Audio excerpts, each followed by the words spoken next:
Procesi i instalimit të marrësit digital. Në kutinë tuaj gjenden marrësi digital, resiveri, kartela smart, telepiloti, baterit, RGB kablli 3 ngjyrësh, kabli i zi shërben që në të njëjtën kohë të keni qasje në sinjalin analog të shërbimit në mënyrë që të shihni kanalet që shfaqen edhe në sinjalin analog. Si të veproni me të? Kabloja RGB 3 ngjyrëshe. Fillimisht, njërën anë të kablës RGB me 3 ngjyra e kyçni në marrësin digital sipas ngjyrave. Do të thotë e kuqja tek e kuqja, e bardha tek e bardha dhe e verdha tek e verdha. Ana tjetër e kablit kyçet në TV, gjithashtu sipas ngjyrave. Nga televizori hiqeni kablon e antenës dhe vendosni mbrapa marrësit digital ANT, antena in.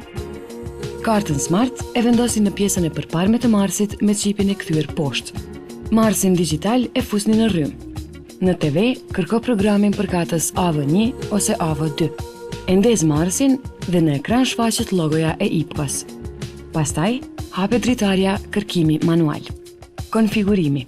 Në pilotin me butonat me shigjetat lart poshtë, lëvizni nëpërmjet menys dhe rregulla. Frekuenca 30600 mbetet njësoj. Symbol rate 6956 e vendosini në 6952. Konst 64 QAM. Rjeti mbetet i ndezur. Në fund të dritarës, nëse sinjali ju shfaqet rreth 60% dhe kualiteti me 90%, atëherë lirisht e shtypni butonin OK dhe kështu automatikisht fillon kërkimi i kanaleve. Pasi të ketë përfunduar procedura dhe kërkimi, ju jeni gati të përjetoni kanalet e digitalit kablor të IPKOS.